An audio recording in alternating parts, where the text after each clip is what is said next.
At some of the athletes and how, well, like gymnastics, for instance, watching gymnastics doing the tumbles and landing and flips and such. It's just amazing what we can actually do.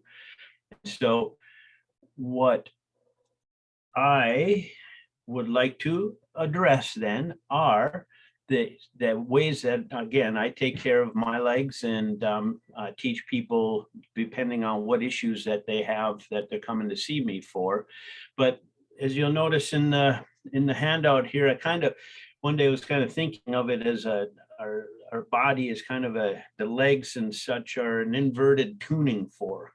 And so I like to start then with the spine again, because the spine basically is that the handle of the tuning fork. And when that's out of alignment, then it can put adverse stresses through your hips and pelvis, which then can change the length tension relationship in the muscles in your legs, which then can tighten up and cause stress strain relationships all the way down into the feet, and vice versa. Sometimes if our feet are in poor condition, fallen arches, flat foot, etc., or even high arches at times, then that can translate up and cause us low back pain. So, you know, depending on which way you want to look at it, everything's connected. And so what I started here then with is what I consider the 3 S's. And I've mentioned this before, but as I've pondered, you know, the fundamentals of physical therapy and musculoskeletal movement and issues, I find that to me, it boils down to the 3 S's of stretching, strengthening, and stabilization or stability. And so the stretching produces the flexibility that we all need in order to release and minimize the kind of resting tension and stress on your joints and the muscles. And then the strength is obviously to be able to move your body through those motions that you want to do. So running, jumping, climbing up and down stairs, ladders, just even bending and squatting to do gardening, housework, yard work, all that stuff. We're really using the legs a lot. And so then with stability, we're looking at being able to combine the flexibility and the strength in a way that you do things safely. You move safely. You're not losing your balance. And oftentimes as we get older, we do start to lose our balance in ways because we don't necessarily keep our legs tuned up like we should. And with that, a big thing is that we don't really pay attention as much to the sensory system that gives us that information. And so I do mention that the internal sensory system consists of specialized cells. I've addressed those in the past: Pacinian corpuscles, Meissner corpuscles, free nerve endings, Golgi tendon organs, muscle spindles. They all give us little sense of sensations in our bodies, and they kind of regulate our length tension in our tissues and our muscles. And so when we stop being active and we stop doing the things we used to do as kids, in a sense, we start to stiffen up and lose a little bit of that sensory sensitivity. So with that, we'll move right on into what I talk about for the spine. So to start with, we'll kind of focus on the low back. And so one of the techniques that I always stress with people is the simple pelvic tilt. The pelvic tilt is, I'm just going to adjust the screen down here a little. The pelvic tilt is simply the movement right here between the pelvis and the low back. And so rocking the pelvis backward and forward is what we call the pelvic tilt. And that pelvic tilt then adjusts the curvature of your lumbar spine and we'll then reposition it into a spot of minimal stress. So with every joint in the body, we have what we call a position of rest, relative rest, and where there's minimal stress on the joint. So in the spine, if we're too flexed, like slouching, we put too much stress on the back of the spine, and then that stretches and the ligaments and the muscles, and then the disc gets compressed in the front, and that starts to creep to the back and then can start bulging and cause some pain and tension there. Vice versa, if we're standing, we tend to roll the pelvis forward because of tightness in the back, and that can lead to too much pressure in the joints in the back, which lead to back arthritis. So when we use that pelvic tilt, we then are basically putting our spine into alignment, and thus the pelvis, because the pelvis is rocking forward and backward with that motion. Okay. And now the significance of that is that, of course, many of the muscles that we are using in the hip area are attaching to the pelvis as an anchor, and then they move down the leg to the knee and then all the way down into the feet. And so if we're in a tilt position this way, it's going to shorten these muscles on the front and put tension on the back, and that'll start to pull us out of balance. And so with movement and activity, we tend to tighten the muscles up anyway. And so if we're starting from a point of being out of balance in that way, it can just contribute to that dysfunction that we would call pain and loss of motion. So the pelvic tilt is the first movement that I like to always use no matter what. So in standing, you generally want to just kind of tighten your tummy and roll the pelvis back. And so for stretching then, once we get the pelvis in alignment, I mean, with the pelvic tilt, that can put us in alignment, but the imbalance that occurs in that low back oftentimes is a tight back muscles or back straps and a weak stomach. And so that leads to that rolling forward like this. We call it a little bit of a, back like that.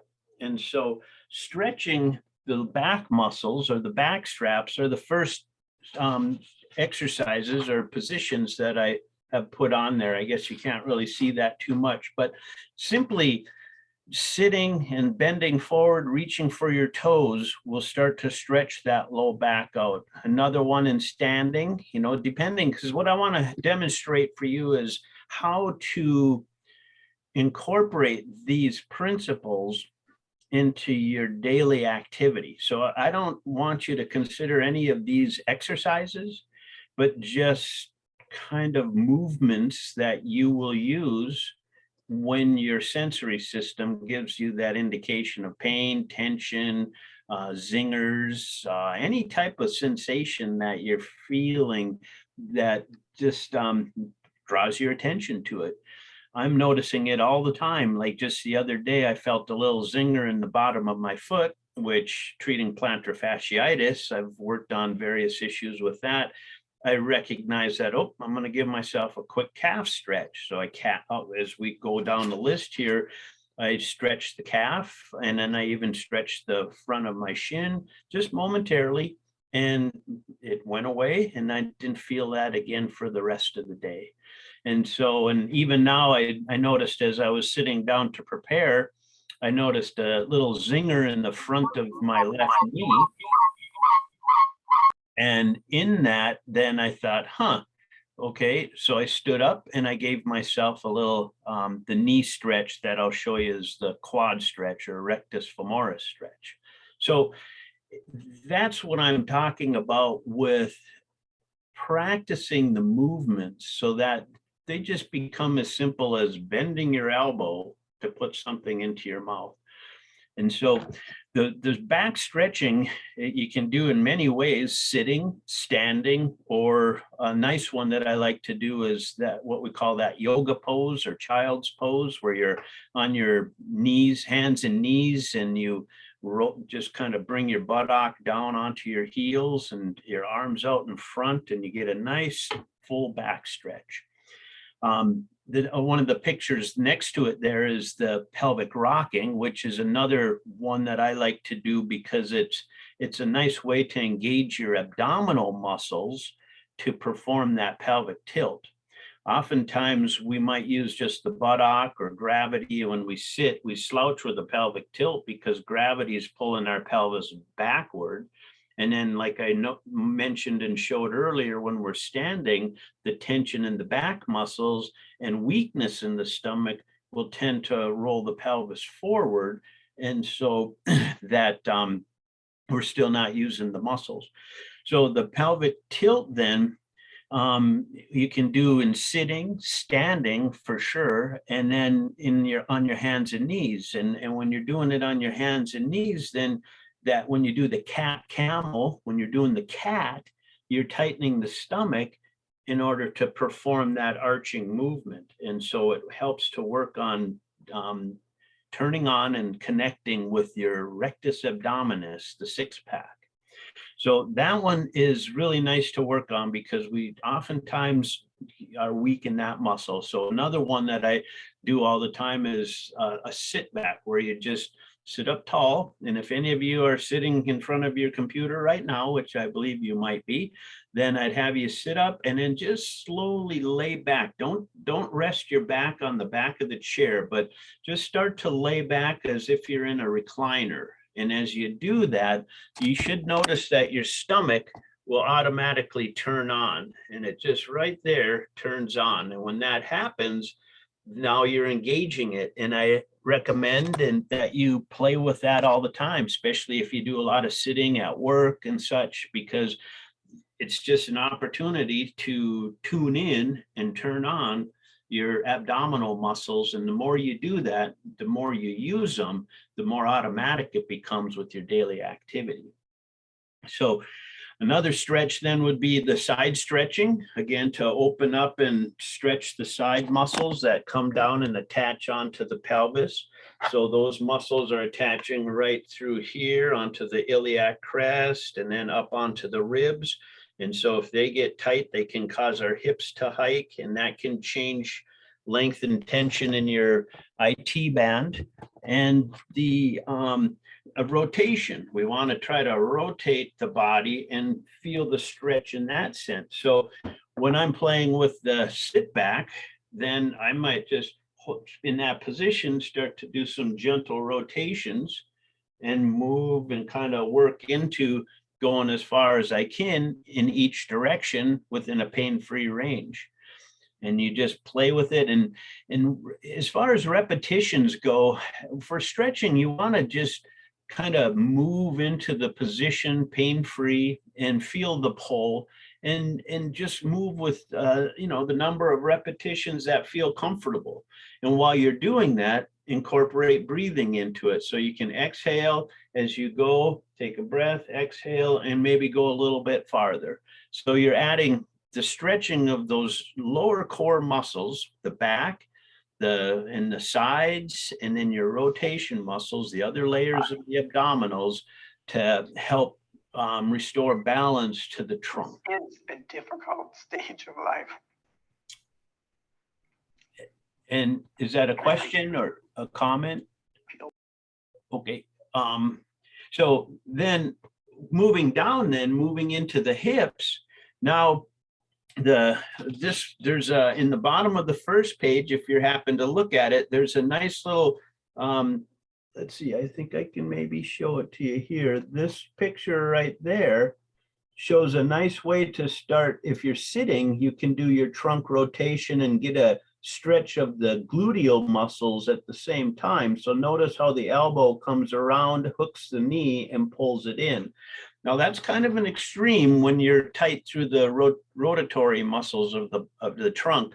But as you practice, you don't even have to go that far. You can use your hand, but just the motion of pulling the knee across to stretch the buttock and then rotating the body, you get 2 for 1. And that's a lot of, as you'll notice, some of these activities in here I do that. I try to get as much bang for my buck in that moment of time that I'm doing something. So like I mentioned with the sit back, engaging the stomach, add the rotations. Now I'm working on 3 of the 4 layers. And if I draw my belly button in, now I'm pulling in and working the 4th layer, the deepest layer, your transversus abdominis muscle. And that's a stabilizer. So when we talk about the low back, then you got your stretching to release the tension. The strengthening is basically focusing more on your abdominals, just turn them on and use them. If you do feel like you have a weak back, you can do, like the Supermans, or even turn your low back stretch into an exercise by just, as you come back up, there's a strengthening move, and then you can go back down and do repetitions of coming up and down, which would strengthen your back extensors. And the same thing then with the rotation. So you're working on the rotatory muscles with the rotations. So moving into the hips, the 2 that I really have found for strengthening exercises that I use a lot for my hips are the squats. I try to get down into a flat-footed squat often, and then the lunges. For a long time, I didn't really use lunges much, but then I realized one day how functional that movement is. And so that would be moving on to the second page there that says the 4 direction stretch. And that page there I kind of put together one day because, again, to kind of flow through things. So once I get into a little pattern, I don't have to think about it as much. I kind of came together with that 4 direction stretch that to move from stretching the inside of the thigh to the front of the thigh to the outside of the thigh and then the back side of the thigh. So now you're stretching the major muscle groups then around there and into the hip joint. Okay, so as in the picture, you'll notice that I did write some stuff on there because some of the pictures like that, it says thigh adductors, that lateral lunge in a way, that's way deep. And I don't even go that deep myself, but I'm going to stand up and demonstrate what I do for those 4 directions. And so I'll turn this down a little, but so one is I just step off to the side and then just kind of move into it to where I feel the stretch on the inside of the thigh here, okay? And so those are our adductor muscles. And so I'd hold that for about 20 to 30 seconds. And then I just kind of rotate to the front, keeping that leg back. Now I'm stretching the hip flexor in the front of the thigh in the pelvis here, these muscles. And then again, hold it 20 to 30 seconds. And that's with the knee straight now, because with the knee straight, you'll feel the stretch through here. And then I'll cross the opposite leg over and lean away. I'll do it from a side view here. That's the next one. So that stretches this IT band, your tensor fascia lata, your glute medius. And then you can even add an arm over. I'll kind of sink down here a second, but an arm over to add a stretch to the side of the body if you want to. And then step back and then bend forward. And now keeping the knee straight, hands on the knee, I stretch the hamstring back here. So in just a little, almost like a flowing little dance sequence, I pick up the front, the inside, front side, outside, and back side of the thigh. Okay. So bringing your knee up toward the opposite shoulder, kind of in the picture that you saw previously, that then will stretch the buttock muscles. And that is really nice to do on a regular basis because that helps with loosening those glutes that we should be using. Now, the gluteal muscle sometimes get shut off because there's a, I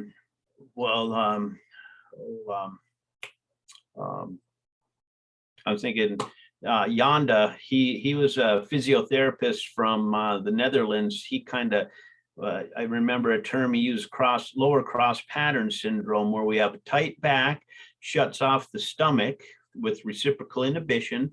The stomach gets weak. So now we overuse the hip flexors that are attached to the spine to bend us and get us out of a chair, which then shuts off the glutes, and then the glutes would get weak. So we get tight in the back, tight in the front, weak in the stomach, and weak in the buttock, a little cross pattern syndrome there. And so that hip flexor stretch that I was doing here on the side, that's really to help address some of the tightness that we start to get in the front because of potential weakness in the stomach muscles. And so with the glutes, if the glutes are kind of weak, then when you're walking and maybe going for a hike or go up and down stairs or something, the muscles can tighten up because they're deconditioned for the activity, and then they get tight. So giving yourself a nice little buttock stretch will help release them. And then for the strengthening part, that's where the squats and the lunges and some bridging activities come in to help strengthen those muscles. And I always recommend stretching after any type of strengthening or vigorous activity, just to lengthen the muscles back out, because the muscle fibers themselves function like mini ratchet straps in that sliding filament theory. They slide over and they do like a connect. When we tighten a muscle, the myosin fibers connect to the actin fibers, bend, release, and do the little ratchet strap effect. And so when we relax, they just disconnect. And so the stretching then is what you're doing to gently pull those fibers apart, which is why you want to try to hold a stretch comfortably for 20 to 30 seconds. So stretching then for the lunges and the squats, those in a full squat, I'm going to demonstrate here too, because then you can see what I'm talking about with the squat. So, I mean, literally getting all the way down into a full squat when you're able to. You can start with at the kitchen sink, holding onto the counter. You can use the back of a chair. You can use chair to stand to start working on squats. So the goal would be to get to the point where you can squat all the way down, and preferably with your feet flat, which we'll touch on as we get down into the ankles. But the lunge now is really nice for two reasons. One, in the lunge, you're basically going to just sink down. So in the four directions picture there, you see I drew lines. In the lunge then it's starting with like a hip flexor stretch, but then you kind of drop down and just come straight back up. All right, so you slowly only go as far as you're able to, but what I want you to notice is that the knee here isn't going over the toes, okay? So with the lunge, you want to just sink like a bobber on a wave, okay?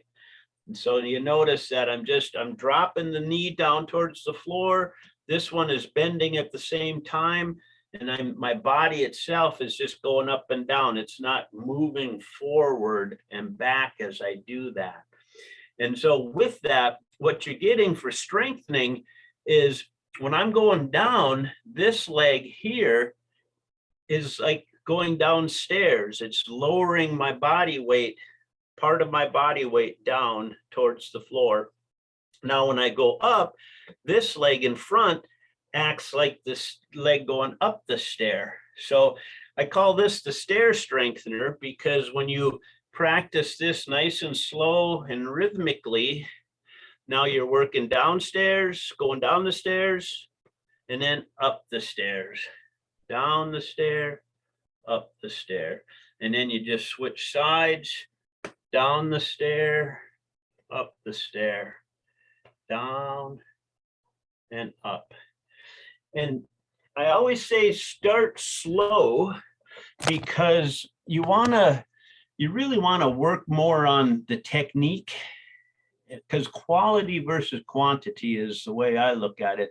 You want to have a good quality of movement instead of thinking of doing 10, 15, 20 repetitions, because there's a physical therapist that I had read about a long time ago. I forget his name, but he had a technique called that he kind of coined super slow. So all the activities and exercises that he would prescribe, he had them do very super slow. And that was so that you were just working on the motion and not compensating with a hike or a movement. You're like just doing a shoulder press. You're working on the slow controlled motion and trying to do it properly.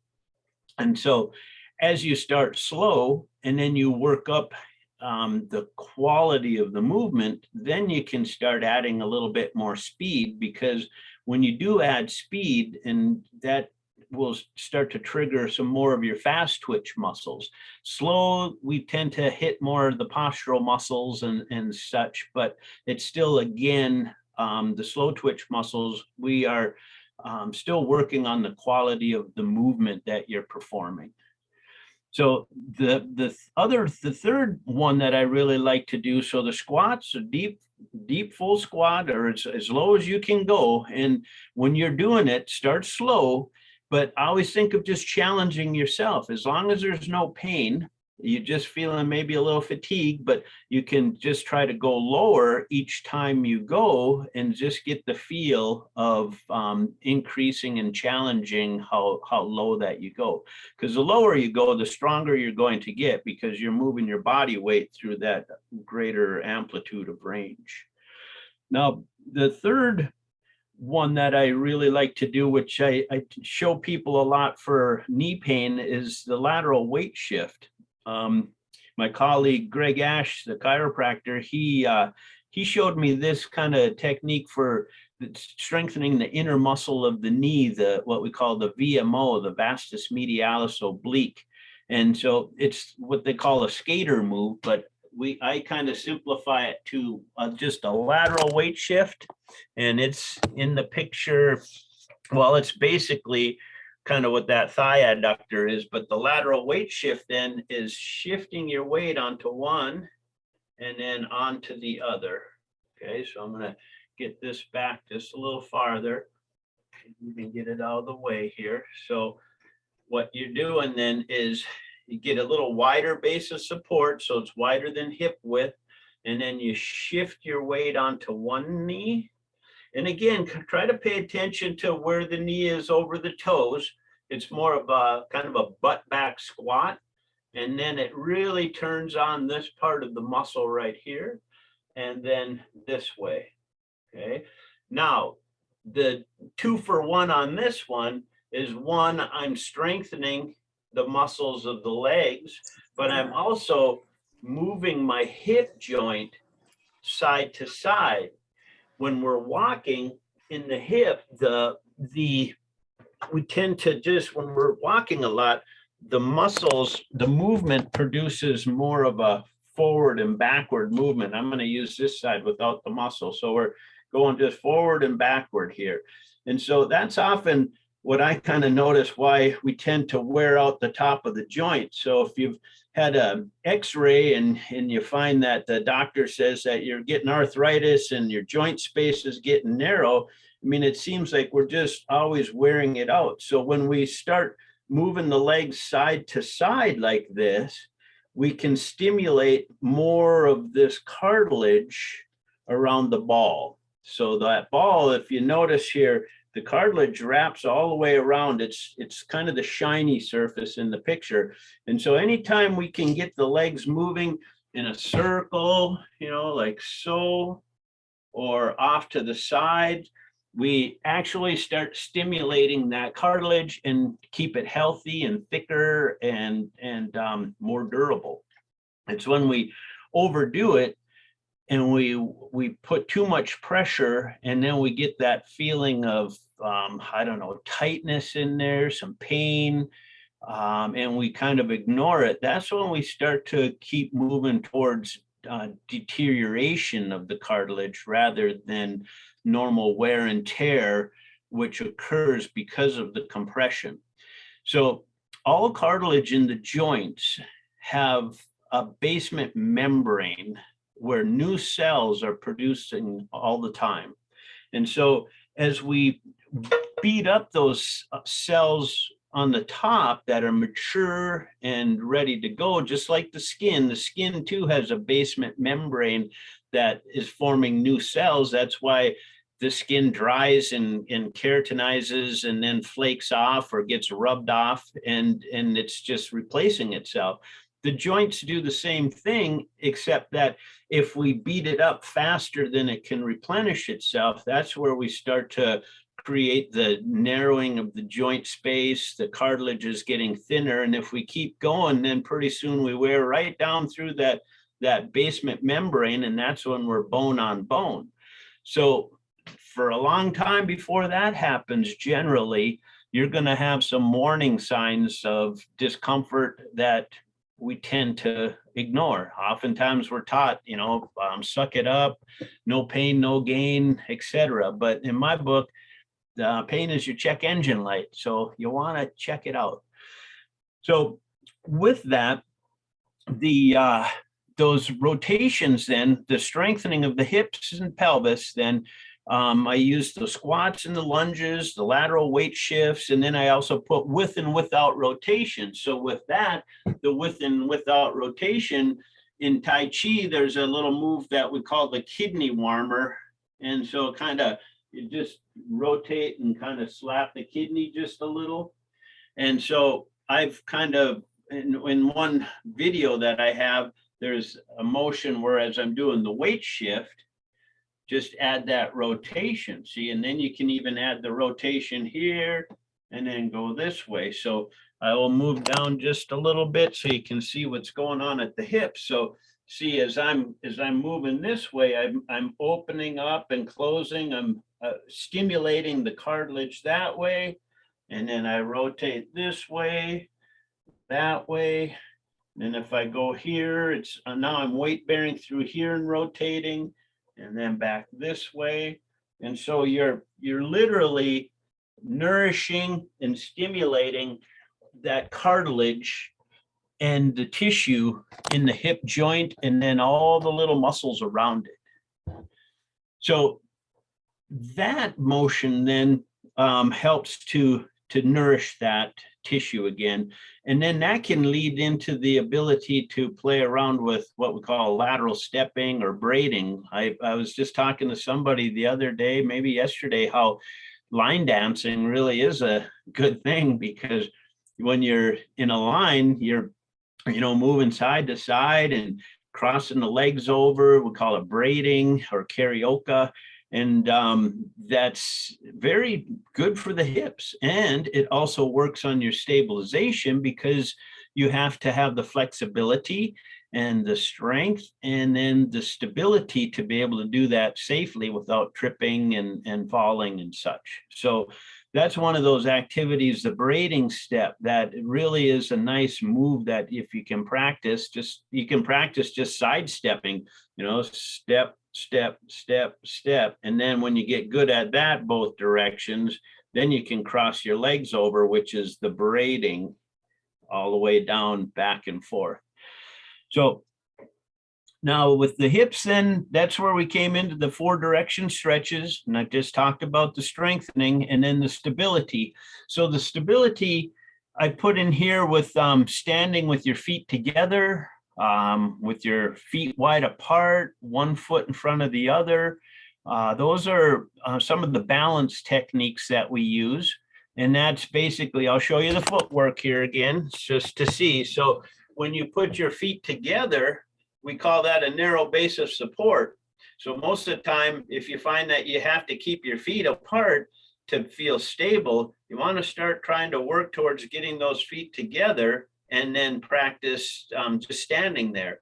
And then if it's easy, you can close your eyes and see what happens there. But don't fall, just open them if you need to. Now, the second then is with your feet wide apart. There you're getting some, well, I was thinking of some stability in there, but Yeah, let's pass on that one. The other one right now would be the tandem stance, and that's where you put one foot in front of the other.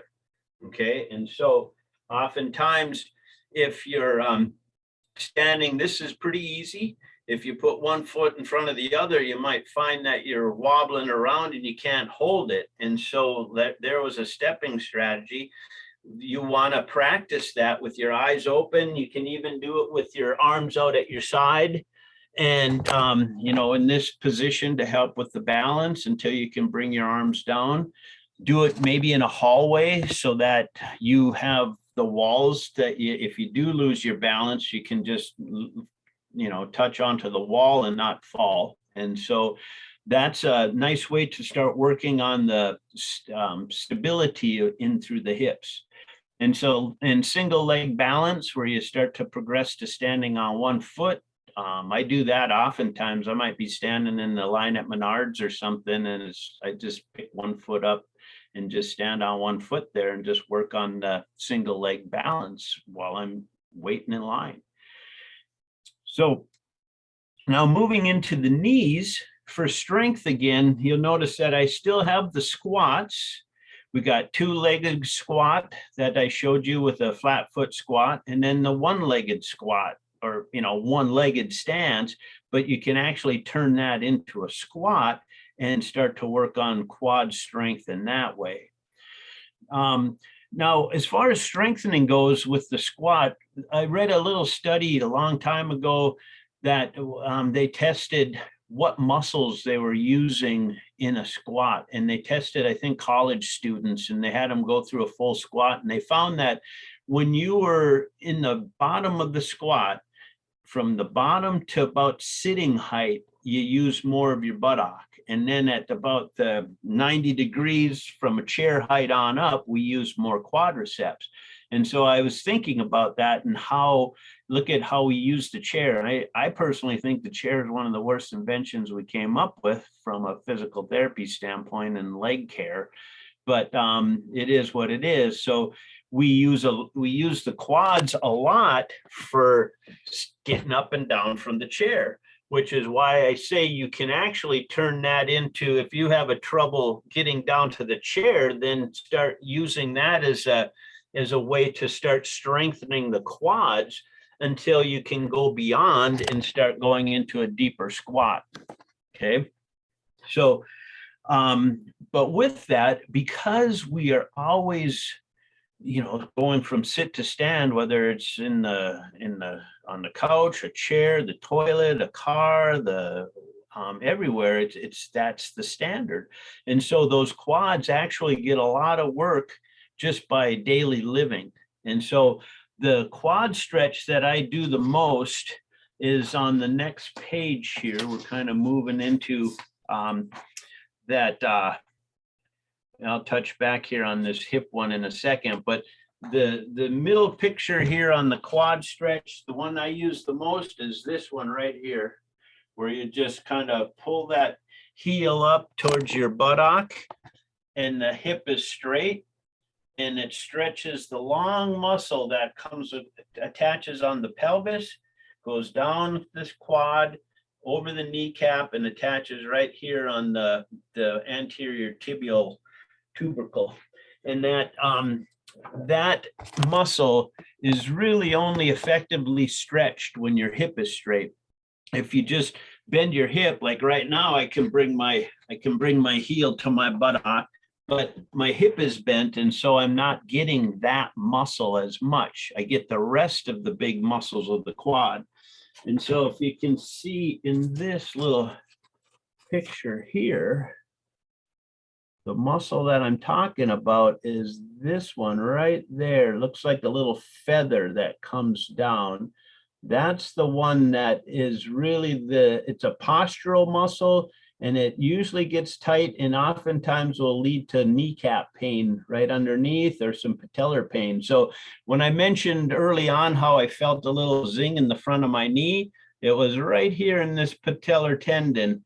And so I got up, and this was the muscle group that I stretched for a moment there. And I haven't felt it since, even with the activities that I've been just doing now. But when you cut that muscle off, like they did on this side right here, this is your power group. We call them the vastus muscles, the medialis, intermedius, and lateralis. And so those ones are attaching right here on the outside of the hip. And I'll show you that on the model here.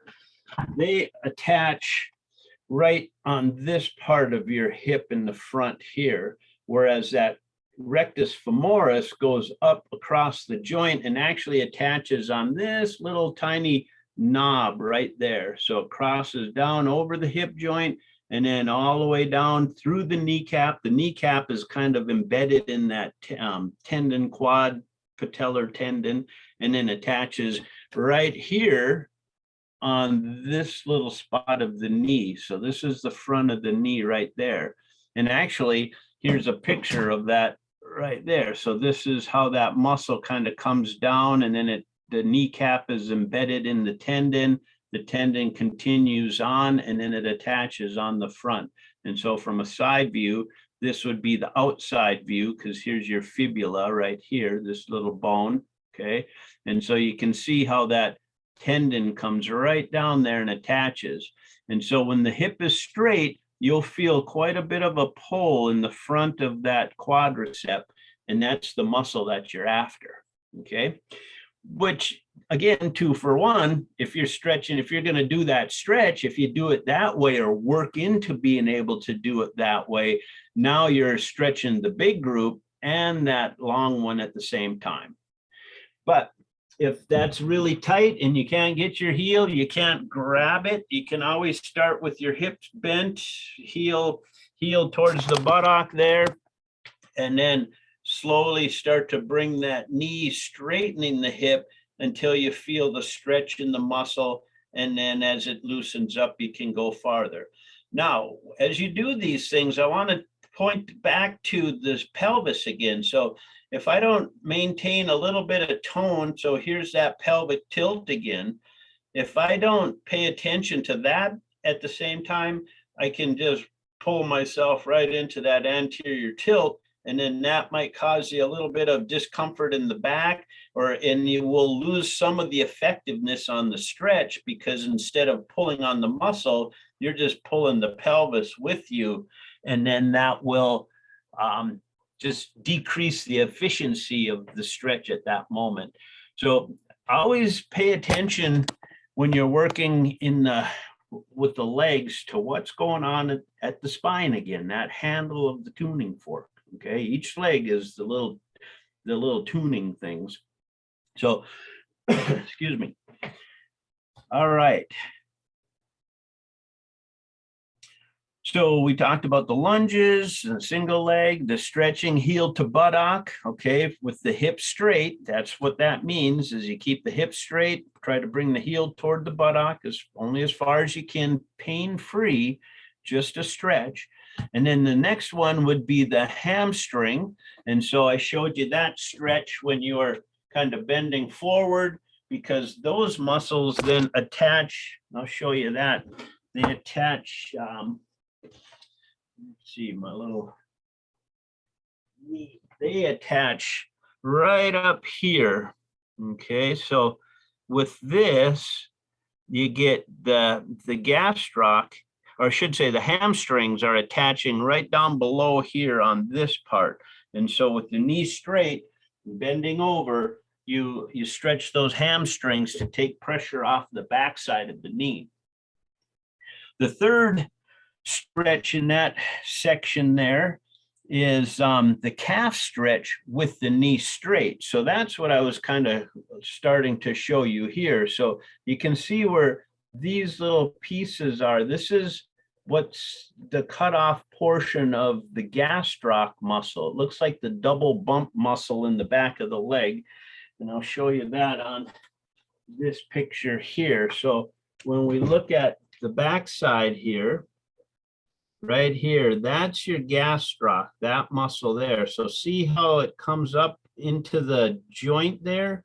And there's where they've cut it off on this side. and then this is what I call the little double bumper.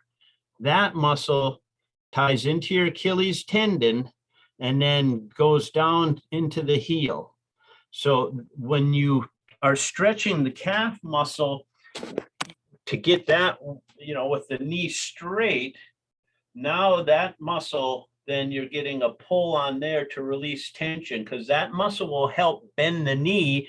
And if you have some hamstring weakness, that muscle can tighten up. I've noticed in some cases where individuals will compensate for hamstring weakness, even though they can bend their knee pretty effectively, but they're using that muscle instead of the hamstring muscle, which is your primary knee flexor. All right, so muscles work together, but there's usually one muscle in particular or group of muscles that are the primary movers, and then the other ones are more assistants and helpers, secondary movers. Okay, so like in the case of the stomach, when I was talking about the six-pack, when the six-pack is weak, which is our primary trunk flexor, will take over with the secondary muscle, the hip flexor, whose primary motion is to bend the hip. Okay, it'll also bend you at the trunk, but it's if that starts to take over, that can lead to back pain, which is why they stopped doing full sit-ups back in the day. All right. So moving down now into the ankles and feet, that's the next course. Oh, before I go down, I did notice that I missed these two little exercises here for the hip. In the picture, this one here is actually one that I started to do when I realized that I couldn't really sit with my legs crossed. And I don't know, that was probably, I'd say 10 years ago or so. I wanted to develop that ability to do that because I had started a little meditation practice and I wanted to be able to sit with my legs crossed in that lotus style or lotus fashion.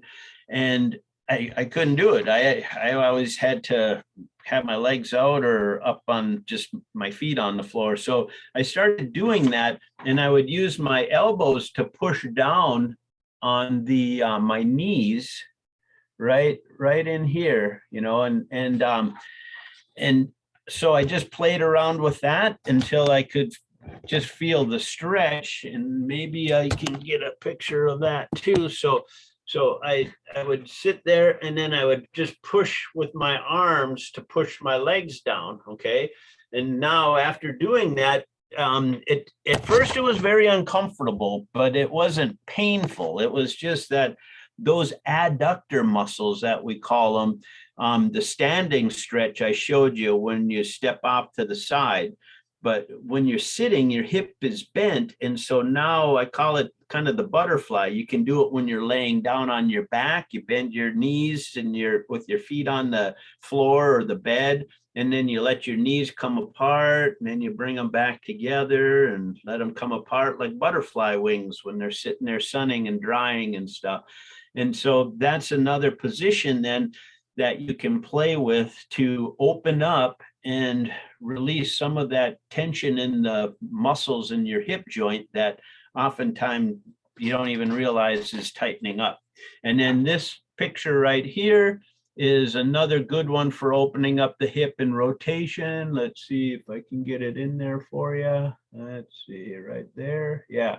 And this one actually works on a muscle that we call the piriformis in the buttock that can sometimes give us numbness and tingling down the leg because the sciatic nerve passes very close to it. And if it's too tight, it can give a little scissor effect on that, on the sciatic nerve, and you might feel numbness and tingling down into the leg.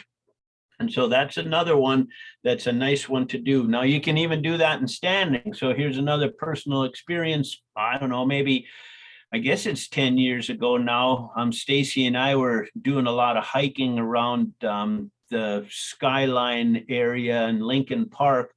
And several times it was probably a 2, 3, 4 mile hike. And coming back, I'd start to feel a pain in my buttock, and it was very uncomfortable. And so right in the street, I would just stop and I would bring my knee up and give myself a buttock stretch. So it's basically, as soon as you bring that up there, you're stretching the muscle that is our hip extender, the buttock, okay, from walking and climbing. And it would take the pain away. And I might walk for another 100 feet or 100 yards, and maybe it would come back. I'd do it again, or maybe it wouldn't come back at all because I had stretched out the muscle that had fatigued out and was now starting to tighten up. Now, then I would do that hasn't happened to me now for a long time, probably since I've been doing the squats, because it was after that I really started working on the squats, and that, has helped out quite a bit. So those are the kind of the hip muscles. And then we did the calf, so the knee straight. That picture says lower leg gastroc, that's stretching that gastroc.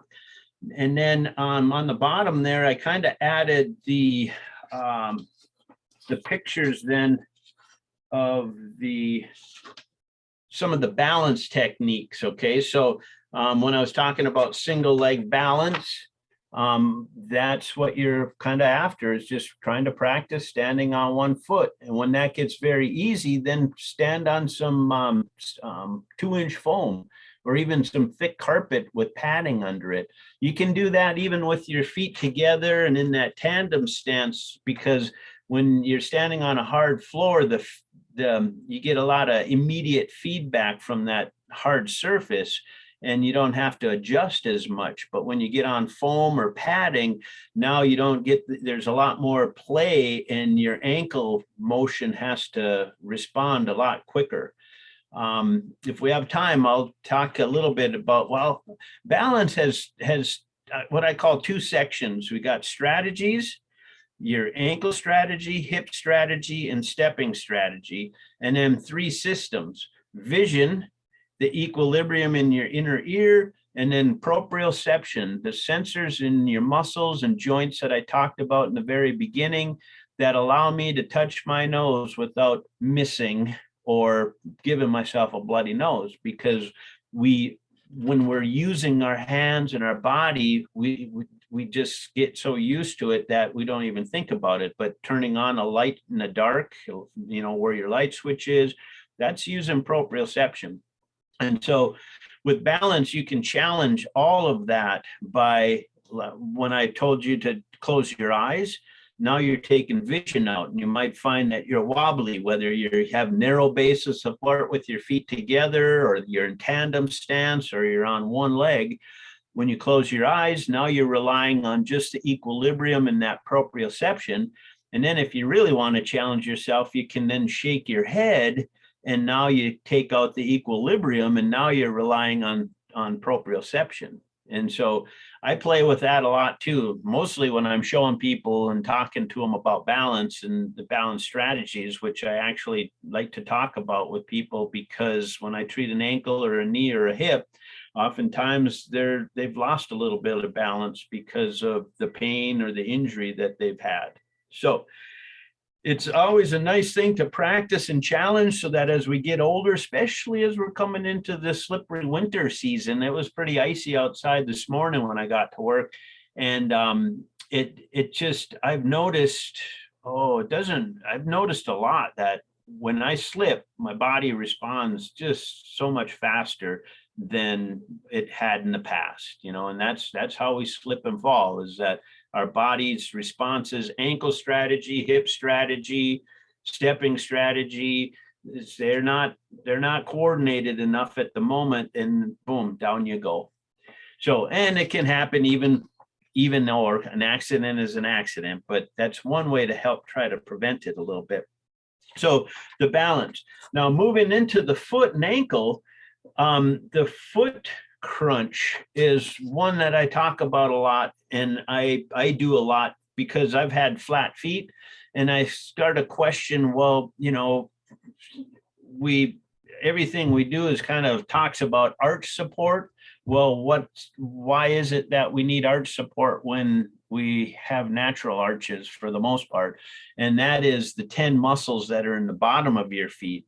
If any of you recall the ankle class and ankle foot class I gave, there's 19 muscles that control your foot and ankle, and 10 of them are in your foot. And so the muscles in the bottom of the foot that curl your toes, we call them the toe flexor, flexor brevis, flexor digitorum brevis, actually are what you're using to do what I call the foot crunch. So bunching up a towel, that's what you're doing. You're crunching up, you're using those muscles. Now the long muscles come out of the back of the leg. So there's 3 of the muscles that go into the foot are attached right here between the fibula and the tibia. And so the center one that is attached in here goes right down under the arch of the foot. The one that runs along your tibia is what we call, well, this one in the middle is the tibialis posterior. And then the one that runs down the back of your tibia is the flexor digitorum. So that helps curl your toes. And then the other one that runs down the end of the fibula down here actually crosses behind the Achilles tendon. That's your flexor hallucis longus, and that just flexes your big toe. Just like I'm flexing my thumb right now, that one muscle there the longest will flex your big toe. And then you've got brevis muscles that are in the bottom of your feet right here. So looking at the arch now, you can see that the arch comes right up through here. Those muscles fill this little arch. Now the plantar fascia is just a band of connective tissue like a tendon slight ligament that spans from your heel to your toes and helps support that arch. But when the muscles are weak in your foot and your arch starts to collapse down, well, then that puts a lot more tension through that fascia. And that's what starts to give potentially when we call it plantar fasciitis, inflammation-itis of that plantar fascia. Okay, so what contributes to that? I find that if our calf muscles, which attach here on your heel and go up to the back of the leg, like I was showing, get too tight, then it doesn't allow your ankle to rock as far because it stops it. And then when you're walking, now you start putting more pressure through the forefoot. And now that puts a lot more stress through that bowstring that we call the plantar fascia. And so by doing your foot crunches and then stretching those calf muscles, one with the knee straight, which you did for the knee stretching up above, but the one that I find to be even more important is the knee bent one, which I'll demonstrate, and you can see the picture. But basically, what I like to do is just go from the knee straight. So here I am with the knee straight, and then you just slightly bend that knee and kind of sit back on it. So notice how I shift my pelvis and my weight back on it and settle into it. And now that tends to bend more at the ankle and will allow me to gain more flexibility, or has allowed me to gain more flexibility in my ankle joint. So when I first started to do squats, I recognized that I had to roll up on my toes to get down all the way. And so as a physical therapist, we talk about, proper lifting and base of support and stability. So I was wondering what's limiting me from doing a flat-footed squat all the way down. And that's what I found, is that the muscles that were attaching here, those 3 deep muscles that attach on the back of the bone underneath the calf muscle, were too tight, and they weren't allowing my ankle to bend fully. And therefore I had to roll up on the ball of my foot to perform the squat. But as soon as I then started to focus on that bent knee calf stretch, pretty soon I was able to keep my feet flat and then I'd lower down. And then the last little step was just a little bit of a hinge at the knee to let my buttock kind of drop down onto the heel. And then I just started playing with that. Now, here's another personal experience. When I realized, remember how I talked about that study that showed that at the bottom of the squat, you use your glutes. And when you get to the halfway point, we kind of shift to the quadriceps. Well, I thought, I think I'm going to practice just some deep squats. So I just went from the deep squat to 90 degrees and down. I only did 10 of them. And I felt some fatigue, but I didn't feel any pain. Well, the next day, both my knees blew up. They were swollen and they were loose and they were painful. And I thought, what the heck did I do? And so I didn't do that for a while till they calmed down. When I say a while, I'm going to say probably a week or so, but I was stretching and moving around. And then I started thinking about it. And what I realized is that the cartilage in your knee actually wraps all the way up so that the knee can fold in half. So if you get a chance to look at an anatomy book that has color for the cartilage, oftentimes you'll see it as blue, but the cartilage wraps almost right up to the underside of that gastroc muscle here. And so what I was doing is I was kind of doing my squat in that end range, and the cartilage had thinned because I hadn't been doing that for some time, and I overused it. It over too much pressure with my body weight doing the squat. And so I had what I call a bout of acute arthritis of both knees that then went away and hasn't come back once I realized what I had done. So then when I started going back into the deep squat, I only did maybe 2 or 3 of them at a time until I worked myself up to 5, 6, 7, 8, 9, 10. And now I can do 10 in a couple sets of 10 without any issue, because I've stimulated and I use the squat a lot. So it has thickened that cartilage and now it's not as vulnerable.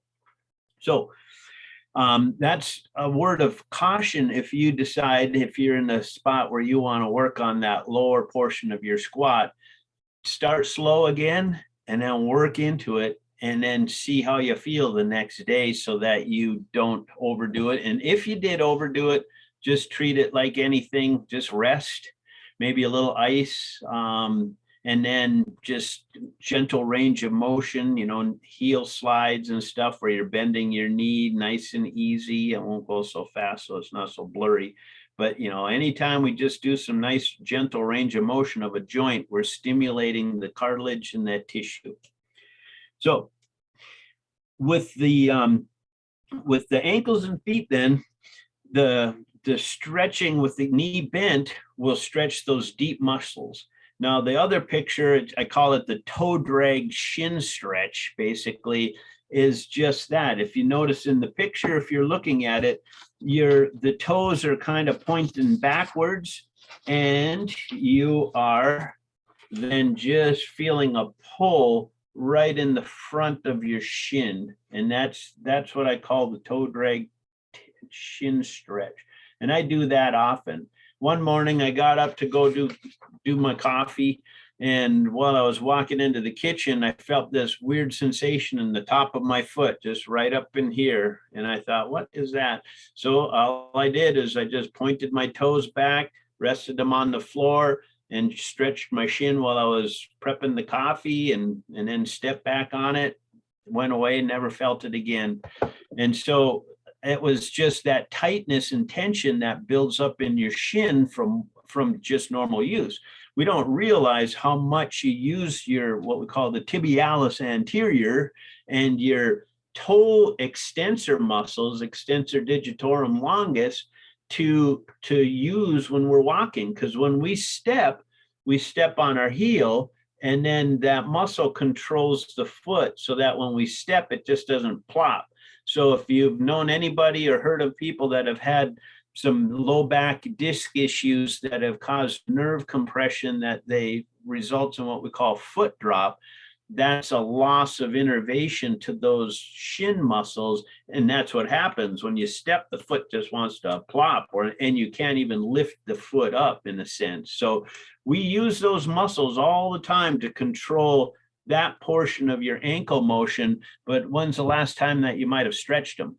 And so I do that stretch all the time. And then that's why I kind of moved into this little picture here, is that when you're sitting, you can literally take and use your hand to gently stretch your toes and your shins like that man's doing right there. And so in that position, then you feel the stretch right down through the shin. And then I even go as far as my colleague Teresa, she showed us a technique from a yoga class that she had learned about lacing your fingers between your toes.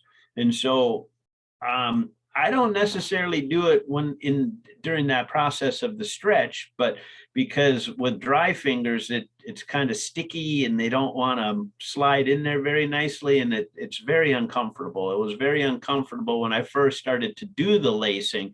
So I decided to do it when I take a shower and I'm washing my feet. So when my fingers are soapy and I'm washing my feet, I lace my fingers in through my toes. And at first I could only get in about that far, but now I get all the way down into the toes, and then I wiggle my toes. And then and then I also come in from the top with the other hand, and I come in from the top and go down, and now I get in there and I wiggle them. So what it does is it spreads the toes, and it kind of stretches those, what we call the lumbricals, and the little muscles, interosseous muscles that are between the rays of your toes. So right in here, the muscles that are filling the inside of your toes there. I don't know. Pardon? Okay. And so that is another form of the stretching. So these three are the big ones that I use for the stretch. Now the muscles on the side of the leg, in this position, if you take your foot and you pull it kind of up and in, you can stretch the outside of the muscle. So let me demonstrate that one, because that one I didn't really have much of a picture for, but the muscles I'm talking about are what we call the perineal muscles, and they are the muscles that pull your foot out, okay? But they can get tight, and one of them attaches right on your fibula up here, and that causes, I mean, even in mine, they're kind of tight and not quite tender, but just on the verge. So the stretch then would be to pull that in and up. So I'm trying to show you, it's kind of pull it in and then up like you're doing a calf stretch, and you wrap that muscle right around your lateral malleolus right here, the outer ankle bone, and you can feel the stretch right in through here. So again, I'll just show you my leg. It comes right up here. I'm tracing that muscle. The tendons come down around the ankle, and then the little one, the brevis, which is down here, attaches right here on the end of the big toe in this spot. Let's see if I can, right there. That's probably a hard picture to see, but it attaches on the outside of the little toe here. And then the other one goes underneath and attaches on the inside of the foot.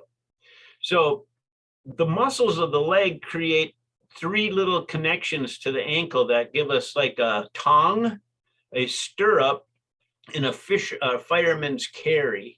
Okay, and that's what helps to control the motions of the ankle.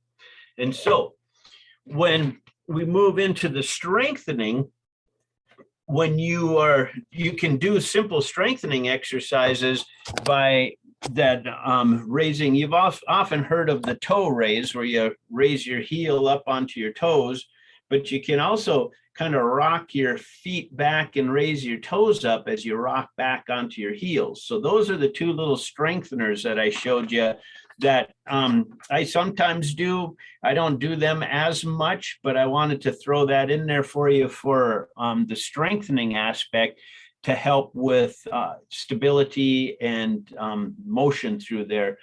Plus, it really, when you rock up on your heels, lifting your toes up, that challenges your balance again, because a lot of times as we get older, people start having the fear of falling backwards. So if you practice rocking onto your heels, you can feel that little balance point. And if you keep it tuned up, you're less likely to have that response where you feel like you want to fall backwards.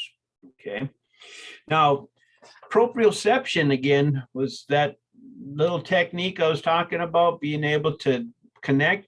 When you do ankle circles and write the alphabet right here with your big toe, or write your name, that little corner, you're working all those muscles in the bottom and in the ankle to help with your ankle strategy.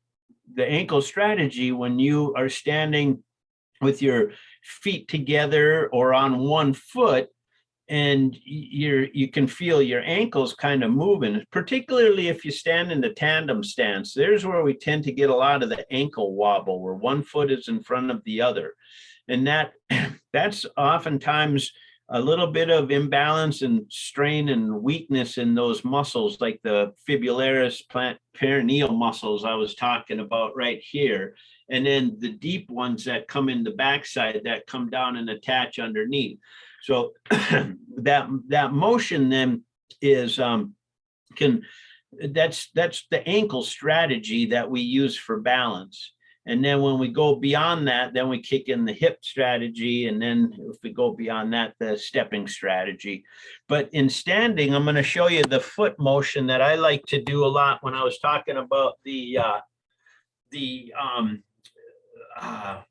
doing the foot crunches for flat feet. If I just relax, my ankles want to just kind of roll in. So I've just conditioned the muscles to maintain somewhat of an arch of my own. And then I'll play with this motion where you roll the ankles in and out. So that's the ankle roll to help with this ability to stand on one foot. And so you can see then, watch what happens when I close my eyes. So see how the ankles are really moving now, because I took vision out. And if I shake my head, now I even kind of lose it. So that's what we call the ankle strategy and balance. And that's one thing that oftentimes people tend to be a little bit weak in. And I kind of attribute it to the fact, again, that as soon as we're old enough to stand up, what do? We put shoes on, and then now as we get older, it's, instead of talking about strengthening the foot muscles, it's all about arch supports and supportive shoes. And I don't know, maybe some of you have even heard of some of the studies that came out a few years back, maybe 5 or 6, about the time when they were going into the promoting barefoot running and those Vibram toe shoes and stuff, which are good, but they were showing, there was a study that was done that indicated that the footwear is becoming so supportive now that it's starting to interfere with some of the natural proprioceptive systems in the foot and ankle. And so that's just something to consider. And so myself, I tend to go barefoot a lot, and but I do these exercises all the time, the foot crunches in my shoes, without my shoes, all the time. I'm just constantly kind of playing with them and spreading my toes. And that was the other thing as far as strengthening goes, spreading the toes, your feet. We have muscles on the side of the feet that actually pull the toes out. Okay, there's a baby one and there's a big toe one.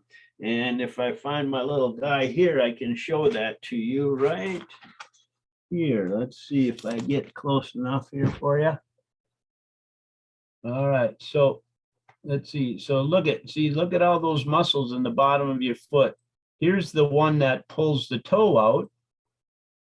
And then here's the one that pulls the baby toe out. So, what do? We put shoes on, and what do the shoes do? They squish our feet together all day long. So we don't really get that splaying effect in our feet. They're all crammed together in our shoes.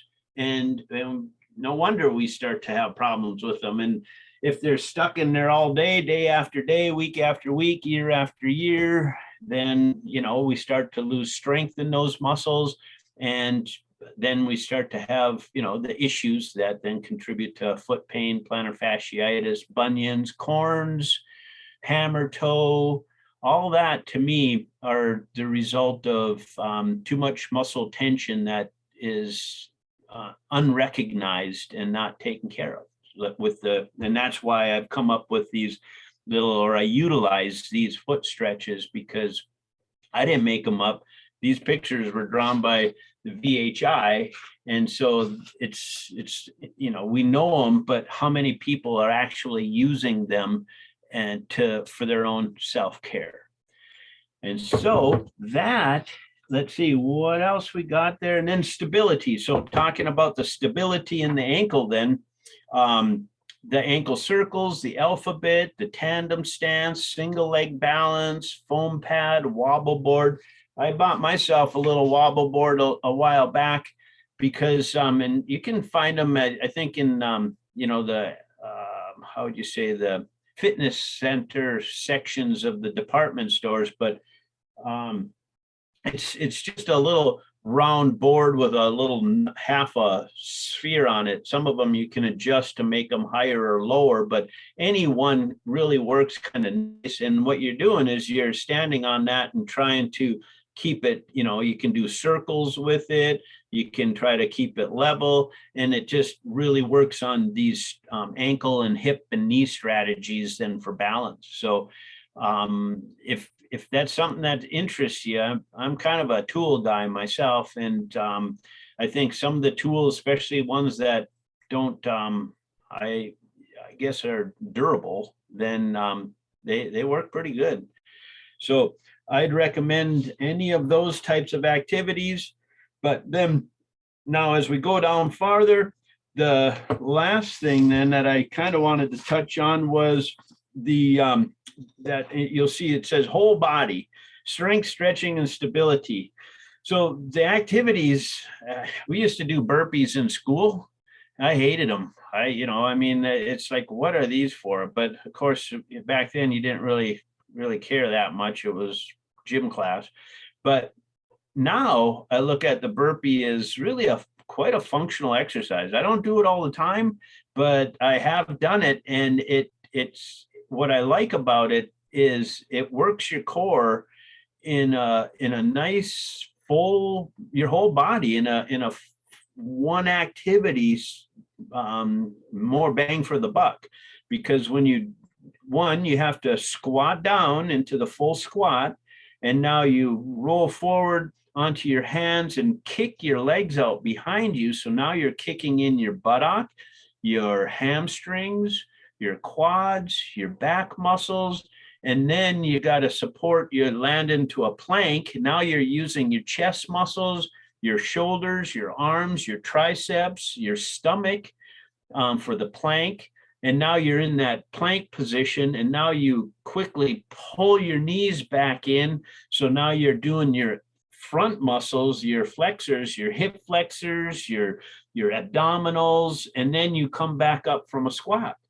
So it's a lot of, you can't really do too many of them at first. And that's one that I would really recommend trying to play with slowly. First, go through all of these stretches, make sure you have all the range of motion that you need in your hips and your knees to be able to get down into a squat, and then be able to kick it out. But that's one of the more advanced type of whole body activities that I think if you like to do it, it's a very effective tool, like the squat and the lunge. I find that they're very effective tools. Then the Pilates, that's a nice core stabilizer, works on your strengthening aspect and some flexibility. Then you've got yoga, which is a nice combo activity because one, the poses and the postures are working on joint mobility. They're working on stretching. They're working on stamina and isometric holds, in a sense, where your muscles are contracted and you're just holding it for a period of time, working on endurance. But the one that I do for myself is Tai Chi. Richard Toslin is my Tai Chi instructor, and he teaches classes on, I believe it's Tuesday night still. And he does a very nice job with the motions and such. And that's what I like, is that the movements are slow and smooth and controlled, and you can put as much energy into it as you want. And the positioning, the spacing, like that one rotation, lateral weight shift that I was showing you, that comes from Tai Chi for me. And just even learning to walk with more, how would I say, control and grace. So I just got done with deer hunting unsuccessfully, but it was very successful in my ability to be in the woods and to enjoy the being out there. But to practice walking very quietly and stealthily, that's really come a long way for me with the Tai Chi, because it's just all about control. So you're moving from one position into the next position, slow, and like that super slow I was telling you that PT had initiated. It really helps to, I call it dynamic stability, and you get flexibility, you get strength, and then it's part of movement. And so I really enjoy that. But if you like to dance, look at the dancing, what type of dances there are. Like I said, line dancing, square dancing, ballroom dancing. You're challenging all of those motions in your body and your equilibrium and your balance. Skiing, cross country, downhill, snowboarding, biking, mountain biking, road biking, even snowmobiling. I don't own a snowmobile, but I've been on them in the past. And I mean, you have to use your body to help finesse and move those things around. So snowshoeing, it's a lot harder than walking, especially when you get some deep, fluffy snow. Lifting and helps strengthen those hamstrings when you're bending your knee to drop the snow off for your next step. It kicks in those shin muscles to bring that snowshoe back up for your next step. It works on your lateral hip muscles, because you got to kind of swing that leg around a little bit to get the snowshoes past each other. So you see how it just changes up the normal pattern of walking and challenges your body to work in a different way. So to me, all of this self-care of the lower extremities, it is. You can move into jumping. Plyometrics is another, where you kind of jump up on little steps and back down. That's excellent for triggering and developing your fast twitch muscles, because those muscles are the fast twitch muscles are the ones that we use for explosive movements like that, and even doing squats. So like when I was talking about the quads, the big vastus group, they're more of your fast twitch. They have a lot of power, but they fatigue out pretty fast. Whereas your postural muscles, we consider slow twitch, and they work like the ever-ready bunny. They aren't very strong, but they are, in a way, they hold you up all day. So the muscles that are holding us up when we're standing in one position, or even in sitting, we're using those, what we call postural or slow twitch muscles. And so as we get older, we stop doing some of these more explosive plyometric type activities, jumping, like I say, kicking, just activities like that. then those muscles start to get weaker, and then we start dominating with our slow twitch muscles, and that's where we start to lose more of our power. So if you're into jump roping is really a nice little technique when you get into it, because there again, it's cardiovascular, it's working your fast twitch muscles, it's working your calves, your shins, all that stuff, coordination. And then when you're done with the activity, pull out your stretches, stretch those calf muscles, stretch the shins, stretch your hips, all of the stretching. We don't really do enough stretching. And for any of you that have animals, dogs, cats, check out what they do when they get up.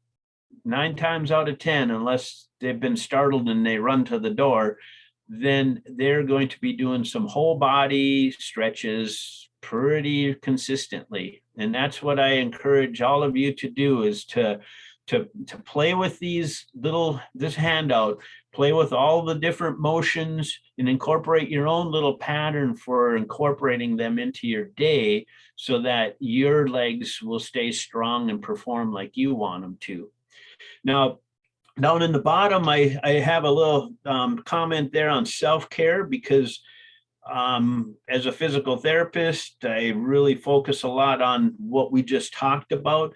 But as a human being, I'm starting to realize, and as Stacy being a healing touch practitioner and myself having taken 3 levels of the classes, I'm starting to really recognize how important energy work is in our whole being, because we are just energy beings, really. As you've heard the studies, or what science is showing us now with the space between the smallest particles in our bodies, the nuance and muons and all those little subatomic particles, they're like space, like the planets are in our solar system and such. And so we're basically just vibrating beings that in a different state of frequency. And so breath is very important. I'm going to add, and this is something that I'm learning more and more about with my Tai Chi, is I'm reading more of the fundamentals of Tai Chi. And so they talk about inhalation, exhalation. So when you are doing your up and down, your mini squats, it's important to inhale when we rise, exhale when we lower.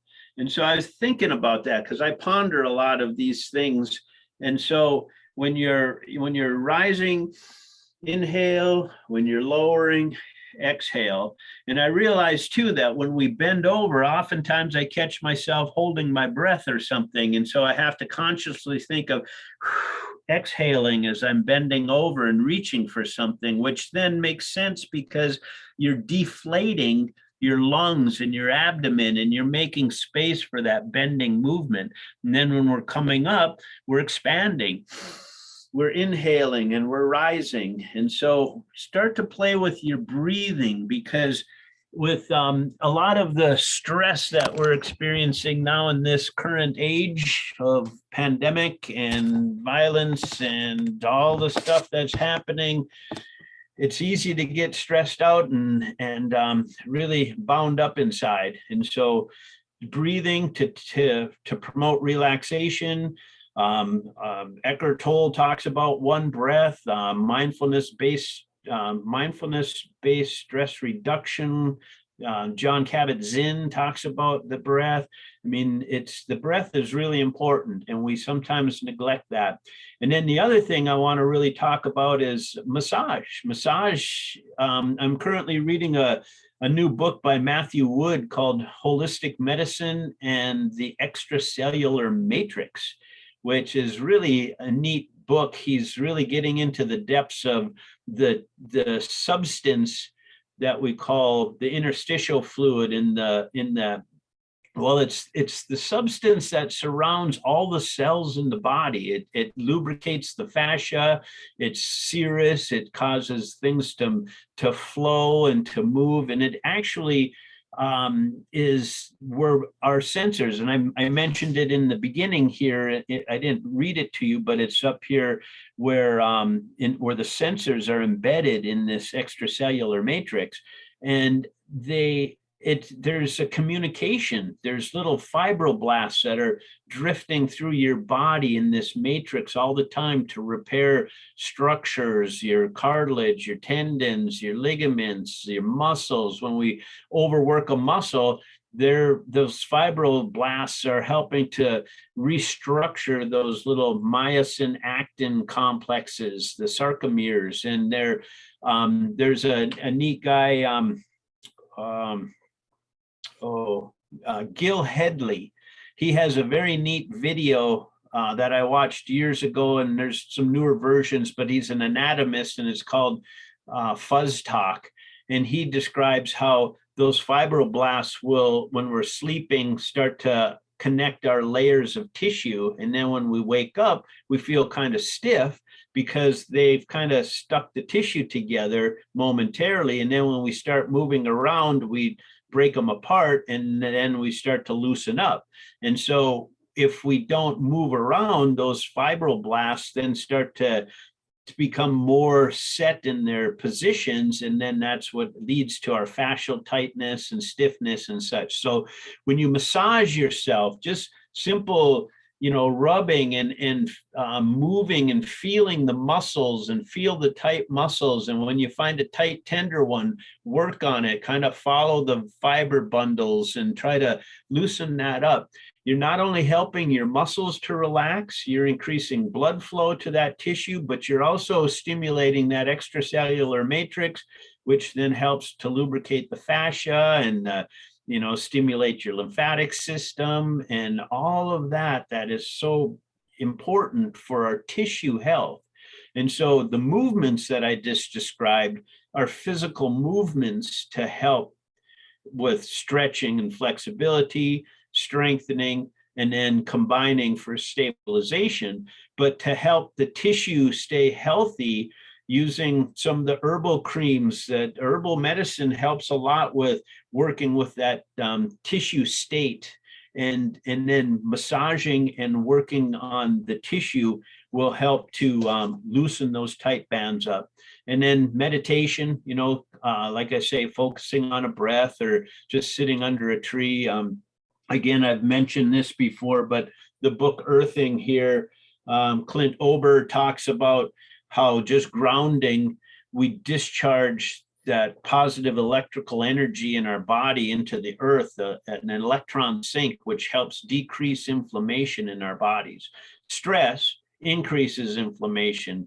Some of the foods in our diet increase inflammation, along with tissue stress, strain, and injury. So we have a lot of things that create inflammation in our bodies, and we're not really taught too many ways to discharge that inflammation, to discharge that energy. So again, walking barefoot, standing barefoot in the grass in the summertime.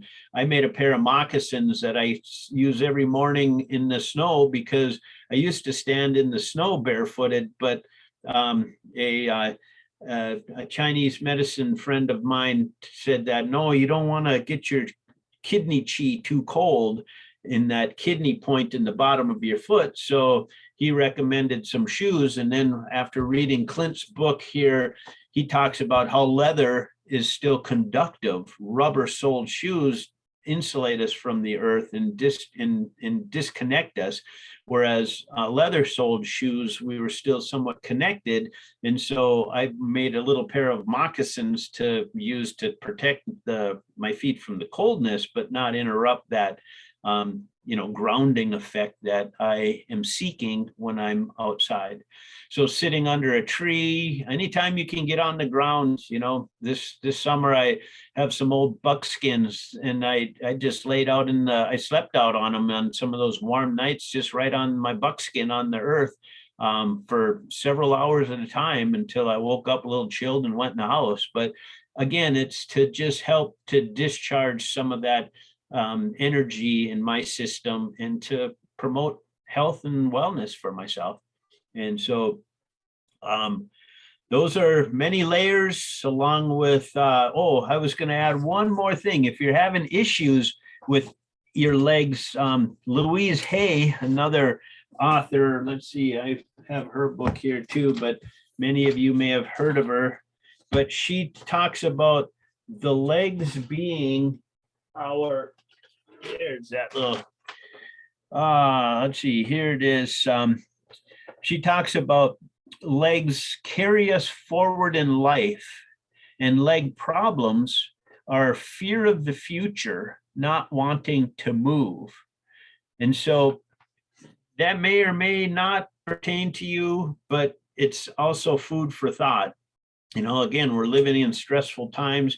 How much are we kind of bringing that energy in and not really releasing it? And is it starting to show up in issues with our legs because of fear of the future and what's happening, especially with the pandemic and now the new Omicron? And, you know, I mean, it's never ending. And so we have to jump into self-care for your legs and for yourself. And I wish you well.